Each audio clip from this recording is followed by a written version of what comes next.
Grandes ideas de la filosofía. Filosofía de la ciencia.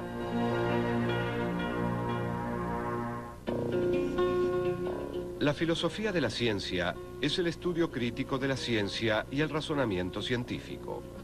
Se ocupa de preguntas como: ¿puede la ciencia explicar el mundo o tan solo lo describe? ¿Existe la ciencia verdaderamente objetiva? ¿Cuál es el límite entre la ciencia y la no ciencia? ¿Existen las leyes de la naturaleza? ¿En qué se diferencia la ciencia de otros campos de desarrollo humano como el arte, el derecho o la religión? A los filósofos de la ciencia les interesa la ciencia. ¿Qué son las ciencias? ¿Cómo se relacionan entre sí? ¿Cuáles son los resultados de la ciencia? ¿Qué hacen los científicos y demás? Por ejemplo, dentro de la biología realizamos diversos tipos de distinciones. A un nivel elemental, distinguimos entre animales y plantas, y de un modo más complejo, distinguimos entre el sistema inmunológico y el digestivo, entre otros. Dentro de la física, la ciencia fundamental, podríamos preguntarnos acerca de las propiedades más básicas y de la manera adecuada de ver al mundo. A menudo se plantea la pregunta: ¿qué relación guarda la filosofía con la ciencia? Y la respuesta a dicha pregunta, creo, es que aunque digamos que la ciencia natural era parte de la filosofía, de hecho se la llamaba filosofía natural, aún en la época newtoniana y durante un tiempo después, solemos pensar que hubo una especie de separación entre la filosofía y las ciencias naturales, y que pasaron a ser dos campos separados. El pensamiento sistemático acerca del mundo en el que vivimos conforma la esencia de la actividad científica. También es la base del pensamiento filosófico. En líneas generales, la filosofía y la ciencia tienen un programa en común: desentrañar el misterio de nuestro mundo. Entonces no ha de sorprendernos que estas dos empresas hayan recorrido caminos paralelos durante siglos. Durante gran parte de la historia de la filosofía de la ciencia no se diferenció del resto de la filosofía. De hecho, la filosofía en sí, o al menos gran parte de ella, no se diferenciaba mucho de las ciencias en general. Entonces, los atomistas griegos como Demócrito e incluso Platón y Aristóteles se hacían preguntas que hoy en día consideramos filosóficas y otras que consideramos científicas. El despertar de la conciencia científica se remonta a la antigua Grecia. En el siglo VI a.C., los pensadores jonios comenzaron a buscar más allá de las explicaciones tradicionales provistas por el mito y la religión. Entre los filósofos presocráticos, la noción matemática de Pitágoras acerca de la estructura del mundo fue sumamente influyente. Tanto así que para Platón, el creador del universo, es un matemático que construyó el cosmos de acuerdo con los principios geométricos. El tiempo, por tanto, nació con el universo, para que, generados simultáneamente, también desaparezcan a la vez, si en alguna ocasión tiene lugar una eventual disolución suya. La decisión divina de crear el tiempo hizo que surgieran el Sol, la Luna y los otros 5 cuerpos celestes que llevan el nombre de planetas, para que dividieran y guardaran las magnitudes temporales.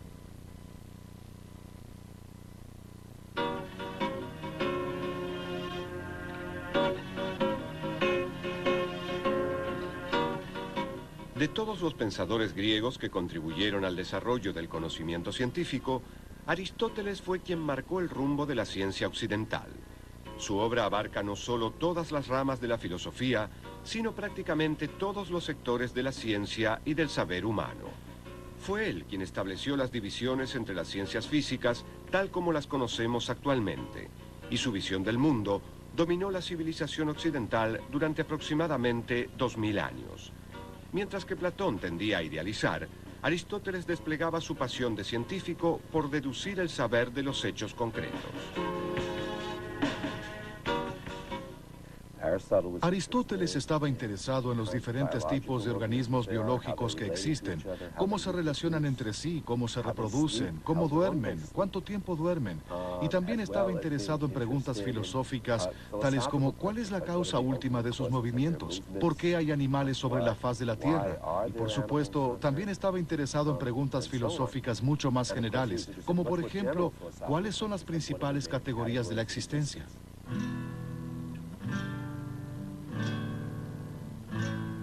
Aristóteles divide a las ciencias en tres clases: prácticas, poéticas y teóricas.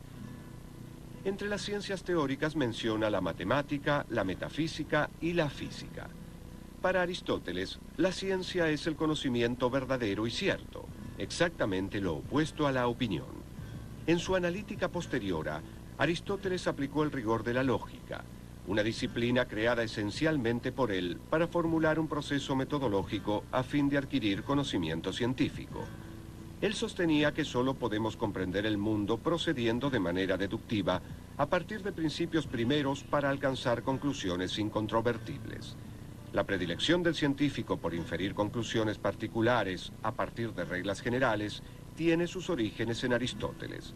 El razonamiento inductivo pasó a un segundo plano respecto del pensamiento deductivo. En realidad, la inducción no jugó un papel muy importante debido a la idea equivocada de Aristóteles de que la inducción era un sostén provisorio y que cuando uno descifrara qué estaba sucediendo, era posible encontrar ciertos principios a priori a partir de los cuales se podría aplicar la deducción.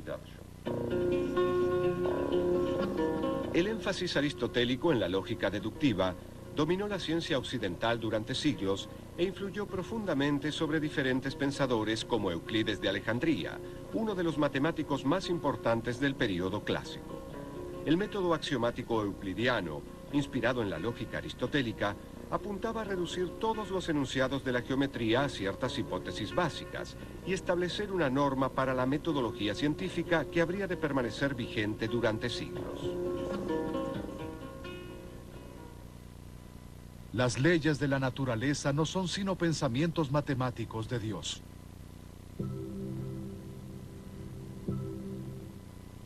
En la Edad Media, los científicos notaron que al tener un conjunto de hechos, era sencillo elaborar una serie de teorías para explicar dichos hechos.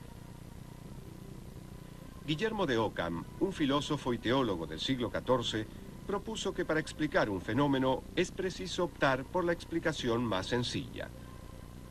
Puede no ser estrictamente la correcta, pero si se toma el camino más directo, hay mayores probabilidades de llegar a la respuesta adecuada más rápido. Este principio, que se lo conoció bajo el nombre de la navaja de Ockham, fue un hito en la historia de la metodología científica. La pluralidad no ha de ser postulada a menos que sea necesario.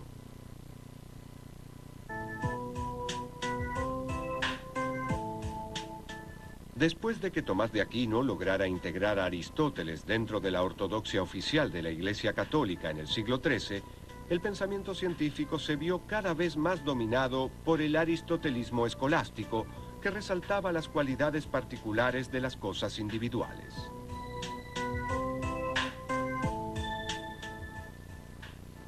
En el aristotelismo había 4 elementos: tierra, agua, aire y fuego. Cada uno de ellos tenía una naturaleza propia que les otorgaba ciertas propiedades innatas. El agua era húmeda y fría. La tierra era seca y fría. La tierra era pesada por naturaleza. El fuego era liviano por naturaleza. Y entonces, ese tipo de propiedades, el frío, la humedad, la sequedad, su peso, su liviandad, simplemente se explicaban a través de su naturaleza innata, lo que se conocía como forma sustancial, y no se daban mayores explicaciones. Simplemente eran así por naturaleza, y esa era la única explicación que podía darse respecto de su comportamiento.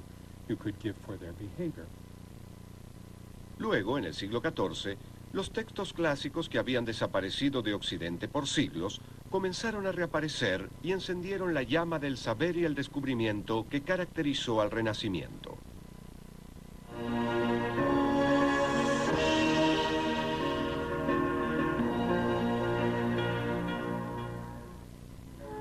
Este periodo de ferviente actividad intelectual dio lugar al surgimiento de científicos como nunca antes se había visto.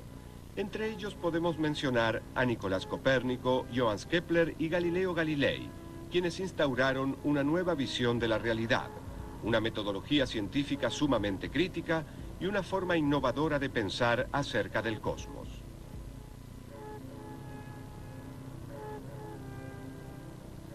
¿Eran filósofos? ¿Se consideraban filósofos? Bueno, de cierta manera sí.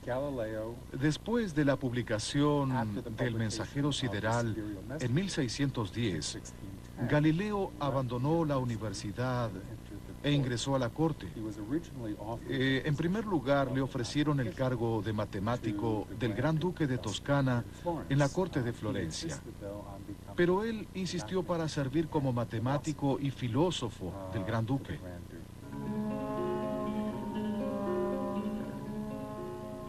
Copérnico revolucionó el mundo al proponer que el Sol, y no la Tierra, era el centro de nuestro sistema solar. Kepler amplió la teoría del sistema copernicano, postulando que los planetas se mueven en órbitas elípticas y no en círculos perfectos como se creía anteriormente. La actividad científica de Galileo desafió la ortodoxia aristotélica, lo cual le ocasionó grandes dificultades con la Iglesia Católica.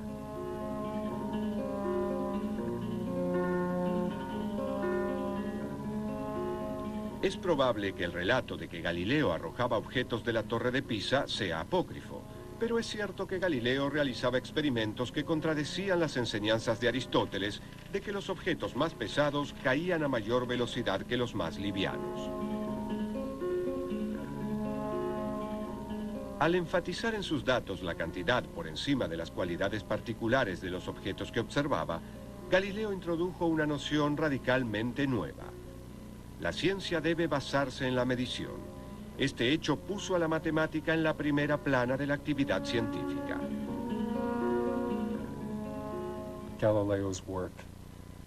Hoy en día se considera la obra de Galileo, por supuesto en estrecha relación con el copernicanismo y su astronomía observacional, pero creo que sus contemporáneos lo consideraban al menos igualmente importante por haber descubierto cómo comprender la caída libre en términos matemáticos.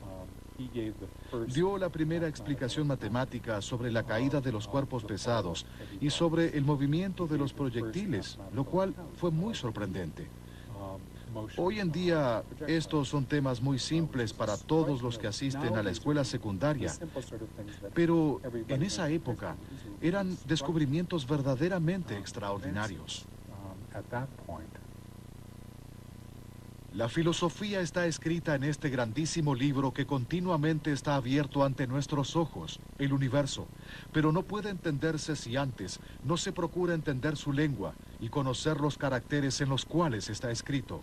Este libro está escrito en lengua matemática y sus caracteres son triángulos, círculos y otras figuras geométricas, sin las cuales es totalmente imposible entender humanamente una palabra y sin las cuales nos agitamos vanamente en un oscuro laberinto.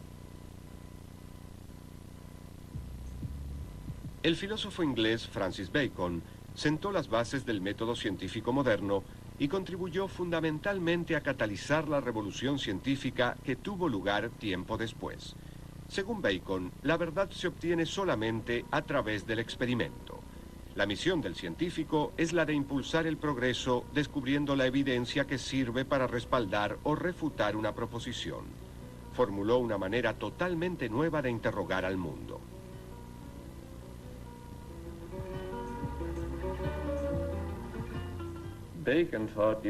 Bacon creía que se debían evitar las hipótesis abstractas por completo. Podría decirse que él quería que la ciencia funcionase como la ingeniería, en parte porque la ciencia medieval de la última época, que era la ciencia del siglo XV, todavía daba escasos resultados útiles. Y él anticipó que ésta podía llegar a convertirse en algo mucho más útil aún. Él considera que la ciencia, comprender la naturaleza, es una manera de mejorar la vida de las personas. Siendo uno de los críticos del aristotelismo más importantes de la época, su mayor crítica hacia este movimiento es que es estéril, que en realidad no produce tecnología, no produce obras. Él hace la siguiente analogía. La filosofía de la que se habla hoy en día es como los jóvenes, mucho parloteo y ninguna obra. En realidad, no produce nada. Cree en una nueva filosofía que realmente produzca tecnología y haga obras. Lo que Bacon quería es darnos una manera racional de organizar la experiencia e interrogar la naturaleza, para que con esta combinación de razón y experiencia realmente logremos progresar. Si una persona parte de certezas, terminará con dudas. En cambio, si acepta partir de la duda, habrá de terminar con certezas. Fue gracias a la aparición de Isaac Newton que la revolución científica triunfó definitivamente sobre la institucionalizada visión aristotélica del mundo. En sus principios matemáticos de la filosofía natural, también conocidos como Principia Matemática, Newton describió la gravitación universal, delineó las leyes de movimiento y sentó las bases de la mecánica clásica. Sus 4 reglas del razonamiento marcaron un hito en la evolución del método científico. Estas reglas sostienen: no admitir más causas que las que son verdaderas y bastan para la explicación de los fenómenos. En cuanto sea posible, adscribir las mismas causas a idénticos efectos naturales. Considerar como propiedades de todos los cuerpos aquellas que no pueden ser aumentadas ni disminuidas y que se encuentran en todos los cuerpos en que es posible experimentar, pues las propiedades de los cuerpos no se conocen más que por experimentación. En filosofía experimental, tener por verdaderas las proposiciones inferidas por inducción a partir de los fenómenos.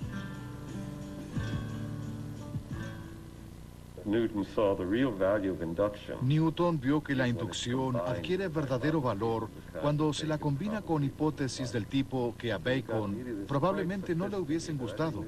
Y esto es bastante sofisticado. Creo que a Newton se lo desestimó como filósofo de la ciencia. Newton creó una combinación bastante sofisticada de formación de hipótesis e inducción, que pasó a ser el característico enfoque británico de la física. Al establecer sus leyes de movimiento, Newton manifestó su implícita convicción de que las leyes rigen el comportamiento del mundo natural. Pero, ¿a qué nos referimos con leyes de la naturaleza? ¿Existen al igual que un árbol o una mesa? ¿Son entidades que hacen que las cosas sucedan y dirigen el universo físico como las leyes promulgadas por una legislatura? ¿O juegan un papel diferente dentro del cosmos? Una pregunta que sin duda será de gran interés para los filósofos es: ¿qué son las leyes?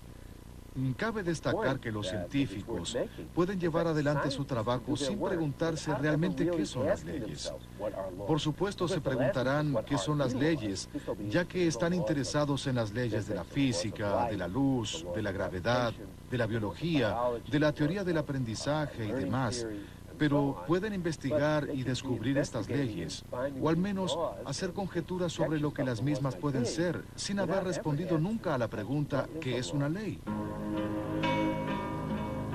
Desde que Aristóteles declaró que es necesario conocer las primeras causas, una de las leyes fundamentales de la ciencia fue la de la causalidad, la noción de que siempre que se produce un cambio en el estado del mundo, algo tiene que haberlo ocasionado.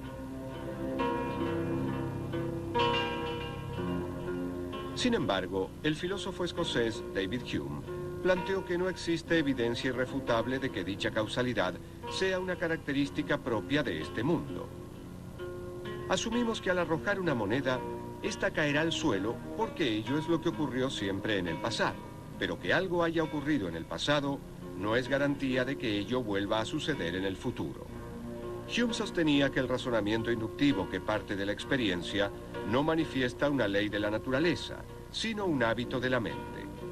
Si la causalidad no existe, la ciencia se encuentra en graves problemas. Entonces, ¿cómo utilizar hechos para respaldar una teoría científica si no se puede inferir una relación causal entre los mismos?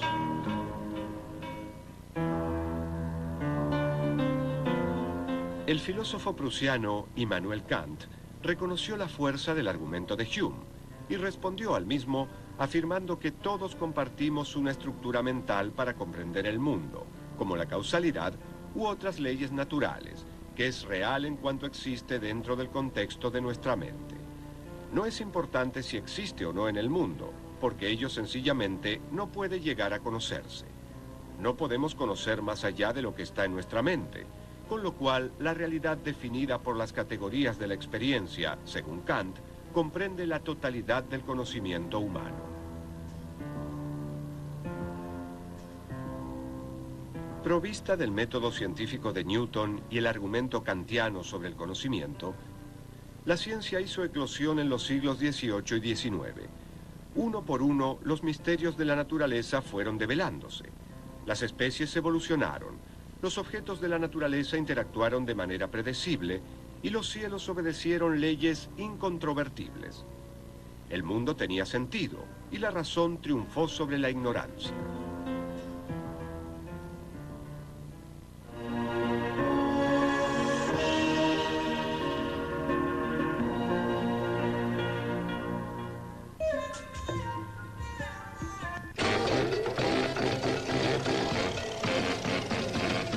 Canal A. Hay otra televisión.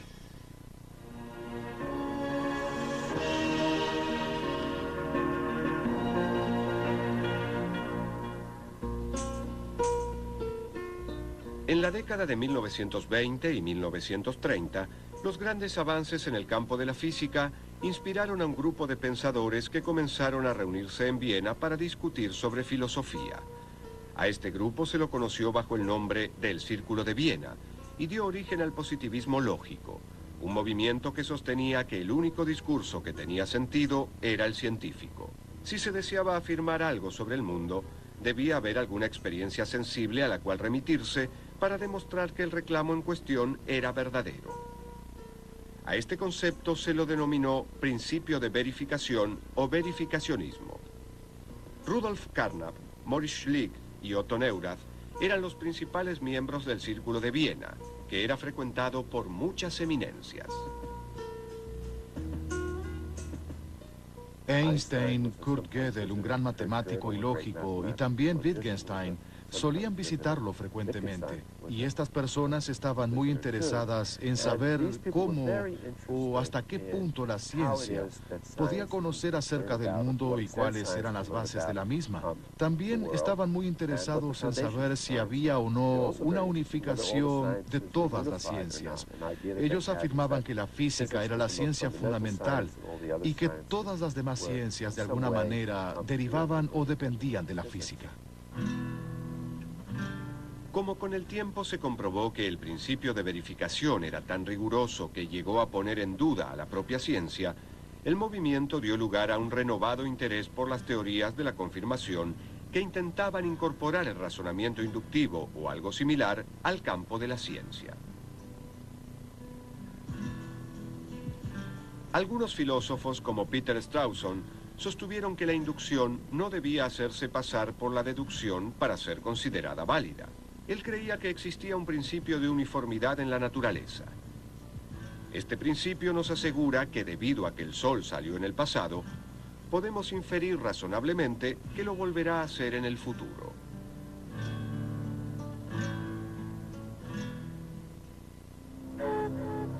El filósofo austríaco Karl Popper sostuvo que los científicos no infieren teorías de la observación imparcial de los hechos, sino todo lo contrario.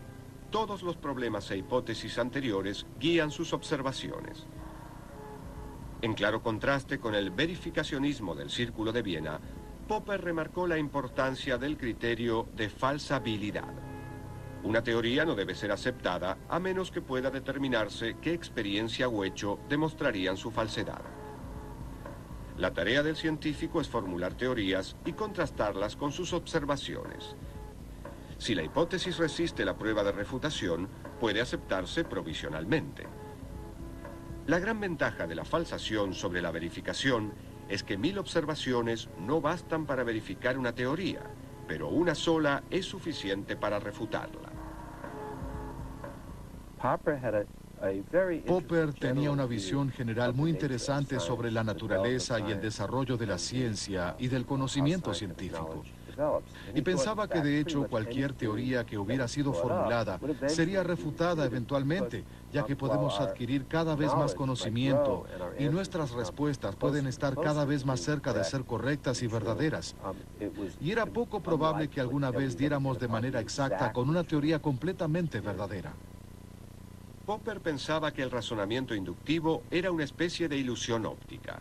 Sostuvo que utilizamos un método de prueba y error que puede parecer inductivo, pero cuya estructura lógica era completamente diferente.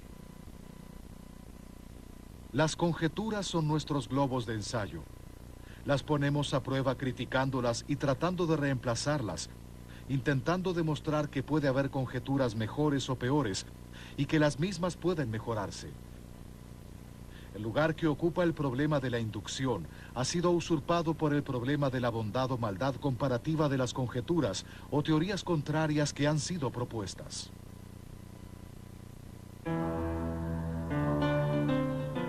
El filósofo estadounidense Nelson Goodman argumentó contra la existencia de la lógica inductiva formal.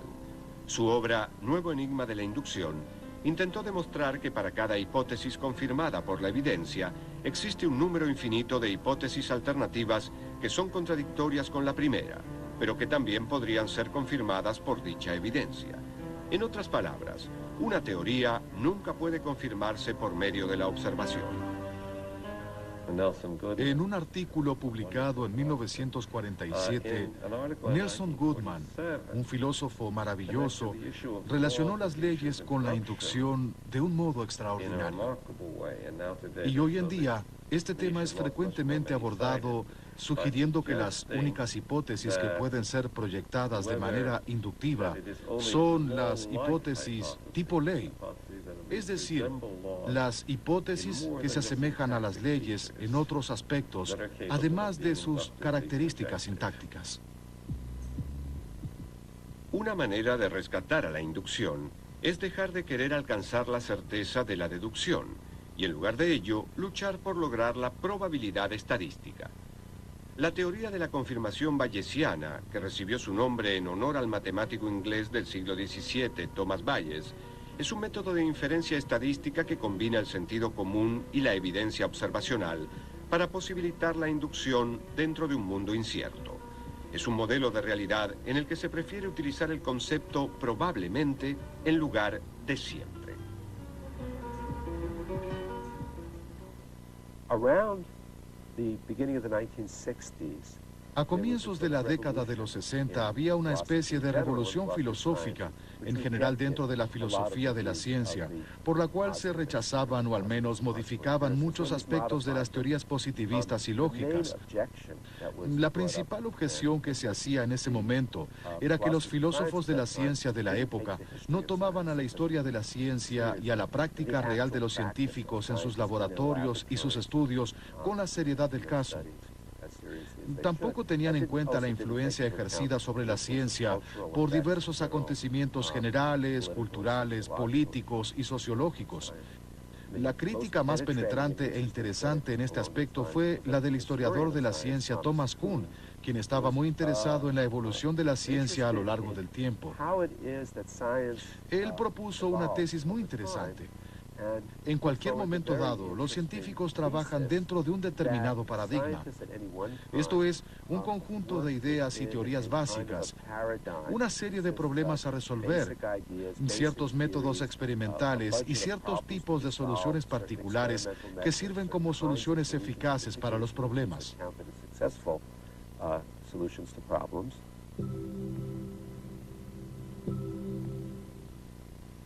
Kuhn enfatizó la importancia del contexto histórico y social dentro de la actividad científica. Se preguntaba por qué en un momento dado de la historia algunas teorías se aceptaban mientras que otras no. Para encontrar la respuesta a dicha pregunta, Kuhn creó la noción de paradigma.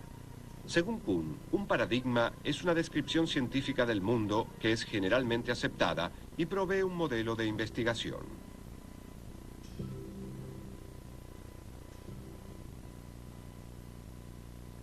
La existencia del paradigma establece el problema que debe resolverse. Una de las cosas que adquiere una comunidad científica con un paradigma es un criterio para seleccionar problemas que, mientras se dé por sentado el paradigma, puede suponerse que tienen solución. Kuhn creía que Popper no había comprendido cómo progresaba la ciencia. La ciencia no se ocupa de crear teorías y luego confirmarlas o rechazarlas, sino más bien de solucionar problemas. El proceso sistematizado de resolución de problemas es lo que Kuhn denominó ciencia normal. Pero Kuhn también pensaba que en un cierto punto de la práctica de la ciencia normal, o mejor dicho, en varios puntos, surgirían problemas que no podrían solucionarse a través del paradigma teórico que había sido aceptado. Y cuando esto ocurre, lo que suele suceder es que sobreviene una revolución dentro de la ciencia y una nueva teoría. Un nuevo paradigma surge para reemplazar el anterior. Algo similar a esto ha sucedido claramente, al menos algunas veces, a lo largo de la historia de diversas ciencias, típicamente en la física. El cambio que se produjo del paradigma de la mecánica clásica, la visión del mundo newtoniana de las partículas que se mueven recorriendo trayectorias, a la visión de la mecánica cuántica, es un buen ejemplo del cambio de paradigmas.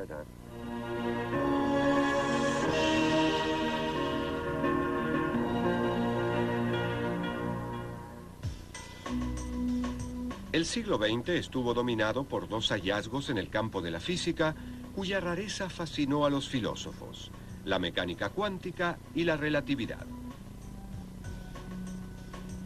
Einstein estaba trabajando en una oficina de patentes de Berna cuando en 1905 expuso su teoría de la relatividad especial o restringida, una teoría que sostenía que no existe ningún sistema privilegiado de referencia.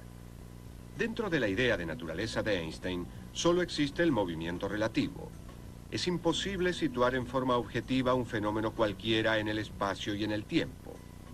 Luego, en su teoría de la relatividad general, Einstein intentó unificar bajo un mismo principio la inercia y la gravedad, dos fuerzas de la naturaleza que se habían mantenido separadas desde el advenimiento de la física newtoniana. No es que se haya descartado a la física newtoniana, sino que la misma fue reemplazada. Las implicancias de la teoría de Newton todavía pueden ser aceptadas en su mayoría, pero la teoría de Einstein trajo consecuencias experimentales nuevas que se ajustan mejor a los experimentos reales. Y, de hecho, una de las consecuencias de la teoría de Einstein comprende un momento especial en la historia de la física. La teoría de la relatividad general de Einstein predijo que la luz que viaja cerca de un cuerpo tan pesado como el Sol sufriría los efectos de la gravedad. La teoría de Newton no postulaba esto, y en la década de 1920, Sir Arthur Eddington organizó la observación de un eclipse solar en la que habría de medirse si realmente la luz de las estrellas lejanas se desviaba al pasar cerca del Sol. Y de hecho descubrieron que los resultados se acercaban más a lo propuesto por la teoría de Einstein que la de Newton.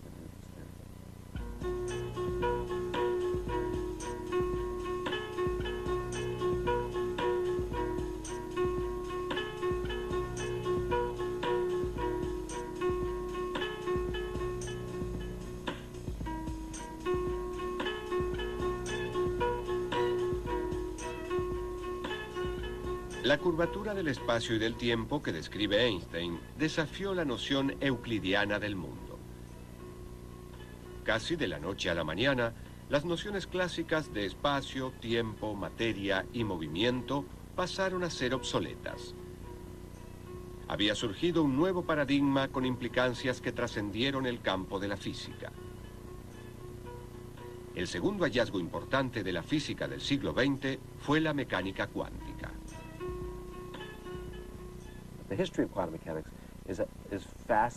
La historia de la mecánica cuántica es fascinante y dramática a la vez.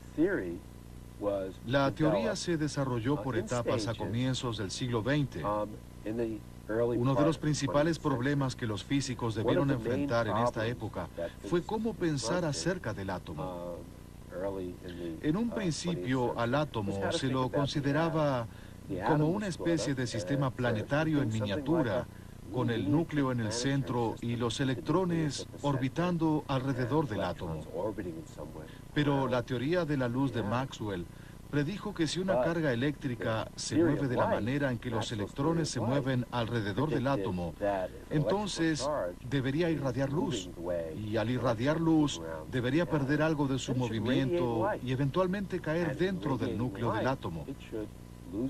Por supuesto, si así es como se comportan los átomos, entonces el universo habría de colapsar. Y queda claro que ello no sucede. Con lo cual, algo estaba equivocado.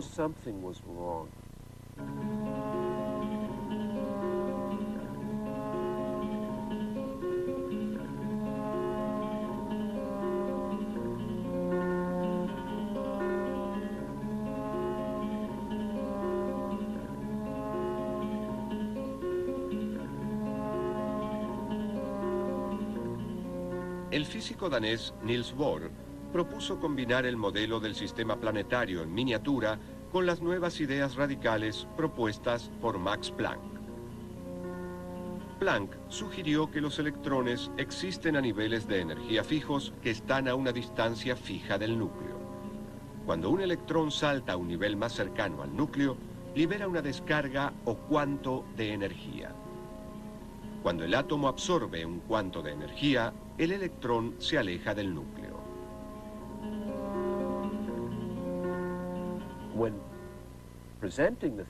Al presentar la teoría, los físicos dirán a menudo que es posible realizar mediciones y determinar la posición dentro de un área muy pequeña de una partícula, un electrón, pero no es posible hacer simultáneamente mediciones de su velocidad y viceversa.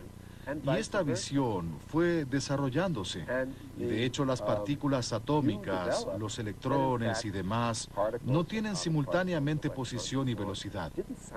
Por supuesto, si uno se detiene a pensar en ello un momento, si uno considera a los electrones como partículas, ¿qué significa que algo tenga una posición pero no tenga velocidad? No me refiero a que no se conozca su velocidad, sino que no tiene velocidad.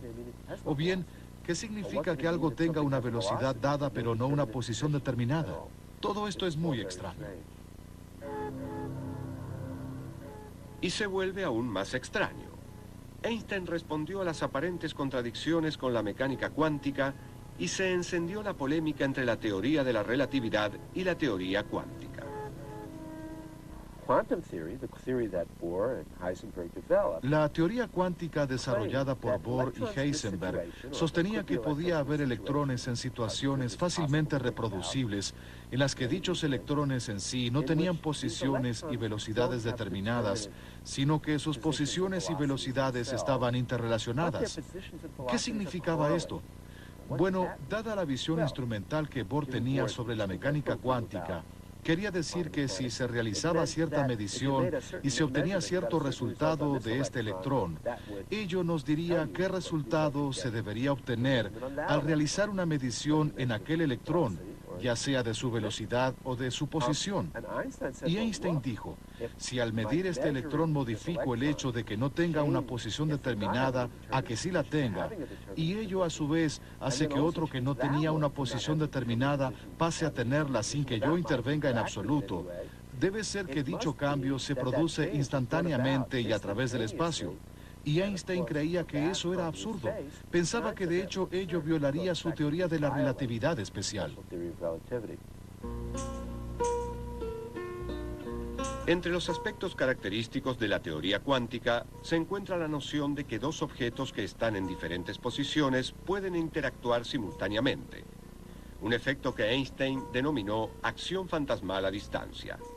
También desarrolló la noción de superposición, el principio según el cual, mientras no se pueda observar un objeto, el mismo se encuentra en todos los estados posibles de manera simultánea. El acto de la observación es lo que hace que un objeto esté limitado a una sola posibilidad. Una vez dije que existen muchas interpretaciones sobre la mecánica cuántica. Cada una de ellas recibe el apoyo de su creador y 6 amigos suyos. Y me han dicho que mencionar 6 es ser demasiado optimista. Entonces se presenta esta extraña situación en la que tenemos una teoría, sabemos cómo usarla, sabemos cómo hacer predicciones. Y para muchas personas como los positivistas, ello ya sería suficiente. Pero para muchos físicos y muchos filósofos no lo es, pues desearíamos tener algún tipo de comprensión acerca de lo que dicho formulismo expresa. El debate entre estos dos sistemas radicalmente diferentes, el físico y el metafísico, todavía permanece encendido. Por un lado, los físicos cuánticos emplean el cálculo estadístico y el principio de la incertidumbre, mientras que Einstein señalaba que Dios no juega a los dados con el universo. La teoría cuántica sugiere una realidad física azarosa y discontinua en la que las causas pueden tener efectos simultáneos a distancia, mientras que la teoría de la relatividad percibe al cosmos como algo relacional y continuo.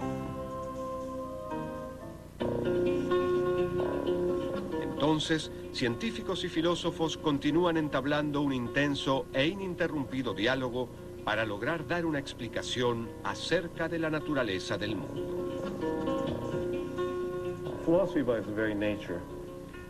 Por su propia naturaleza, la filosofía se ocupa de temas que no son considerados ciencia todavía, o que parecen ser intrínsecamente algo diferente a la ciencia, tal como la ética o la estética, o que se elevan a lo que a veces denominamos un metanivel, con cuestiones de metodología, niveles de significación y demás.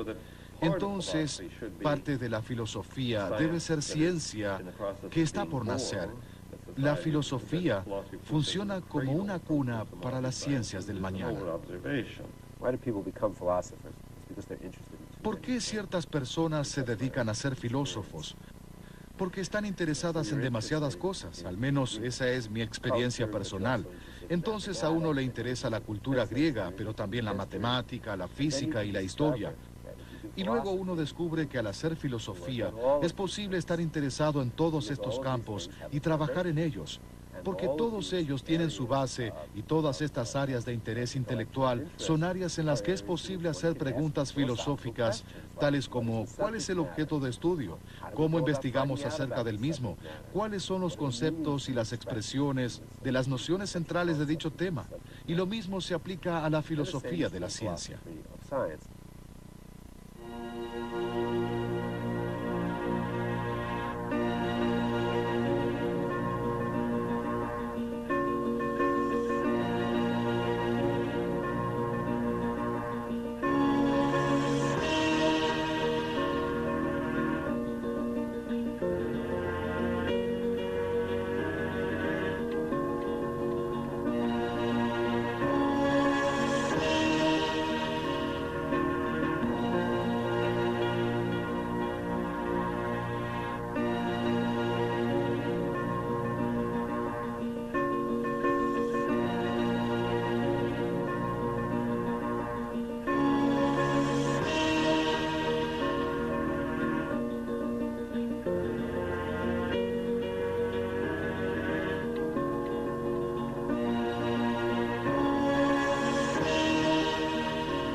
Grandes ideas de la filosofía.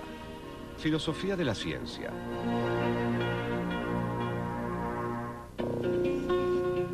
La filosofía de la ciencia es el estudio crítico de la ciencia y el razonamiento científico.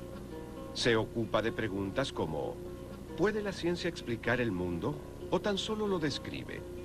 ¿Existe la ciencia verdaderamente objetiva? ¿Cuál es el límite entre la ciencia y la no ciencia? ¿Existen las leyes de la naturaleza?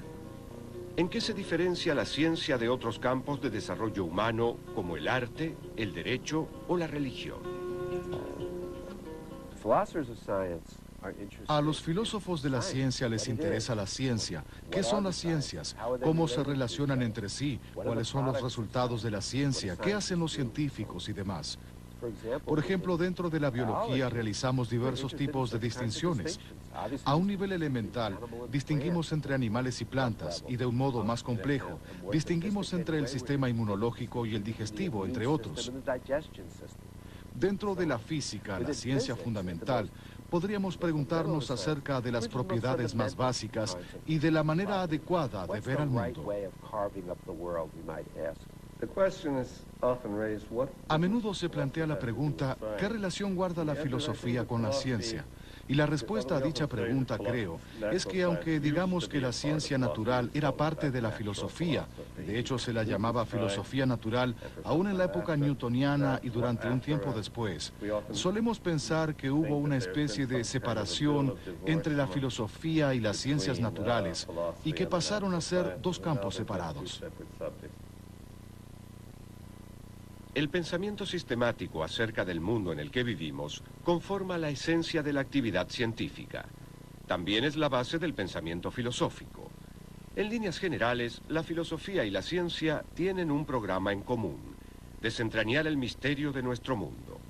Entonces no ha de sorprendernos que estas dos empresas hayan recorrido caminos paralelos durante siglos. Durante gran parte de la historia de la filosofía de la ciencia no se diferenció del resto de la filosofía. De hecho, la filosofía en sí, o al menos gran parte de ella, no se diferenciaba mucho de las ciencias en general. Entonces, los atomistas griegos como Demócrito e incluso Platón y Aristóteles se hacían preguntas que hoy en día consideramos filosóficas y otras que consideramos científicas. El despertar de la conciencia científica se remonta al antiguo, tiene sus orígenes en Aristóteles. El razonamiento inductivo pasó a un segundo plano respecto del pensamiento deductivo. En realidad, la inducción no jugó un papel muy importante debido a la idea equivocada de Aristóteles de que la inducción era un sostén provisorio, que cuando uno descifrara qué estaba sucediendo, era posible encontrar ciertos principios a priori a partir de los cuales se podría aplicar la deducción. El énfasis aristotélico en la lógica deductiva dominó la ciencia occidental durante siglos e influyó profundamente sobre diferentes pensadores como Euclides de Alejandría, uno de los matemáticos más importantes del período clásico.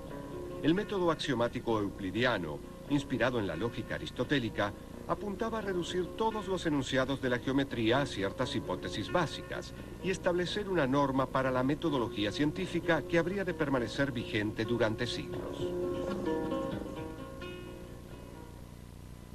Las leyes de la naturaleza no son sino pensamientos matemáticos de Dios.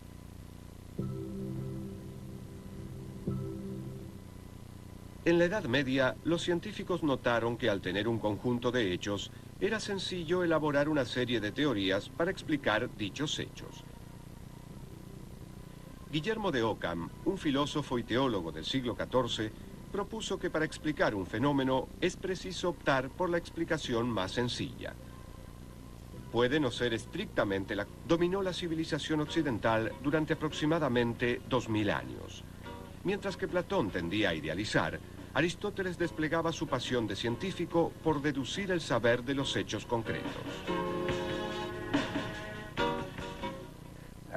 Aristóteles estaba interesado en los diferentes tipos de organismos biológicos que existen, cómo se relacionan entre sí, cómo se reproducen, cómo duermen, cuánto tiempo duermen, y también estaba interesado en preguntas filosóficas, tales como ¿cuál es la causa última de sus movimientos? ¿Por qué hay animales sobre la faz de la Tierra? Y por supuesto, también estaba interesado en preguntas filosóficas mucho más generales, como por ejemplo, ¿cuáles son las principales categorías de la existencia?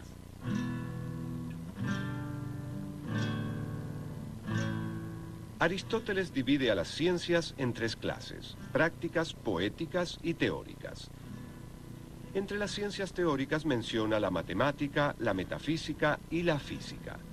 Para Aristóteles, la ciencia es el conocimiento verdadero y cierto, exactamente lo opuesto a la opinión.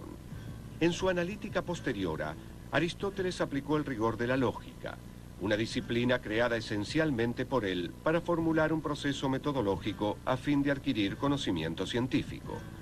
Él sostenía que solo podemos comprender el mundo procediendo de manera deductiva a partir de principios primeros para alcanzar conclusiones incontrovertibles. La predilección del científico por inferir conclusiones particulares a partir de reglas generales llegó a Grecia. En el siglo VI a.C., los pensadores jonios comenzaron a buscar más allá de las explicaciones tradicionales provistas por el mito y la religión. Entre los filósofos presocráticos, la noción matemática de Pitágoras acerca de la estructura del mundo fue sumamente influyente. Tanto así que para Platón, el creador del universo es un matemático que construyó el cosmos de acuerdo con los principios geométricos. El tiempo, por tanto, nació con el universo, para que, generados simultáneamente, también desaparezcan a la vez, si en alguna ocasión tiene lugar una eventual disolución suya. La decisión divina de crear el tiempo hizo que surgieran el Sol, la Luna y los otros 5 cuerpos celestes que llevan el nombre de planetas, para que dividieran y guardaran las magnitudes temporales.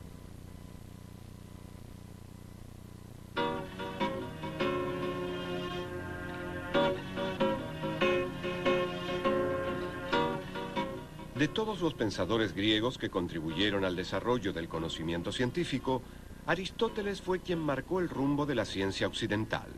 Su obra abarca no solo todas las ramas de la filosofía, sino prácticamente todos los sectores de la ciencia y del saber humano. Fue él quien estableció las divisiones entre las ciencias físicas tal como las conocemos actualmente, y su visión del mundo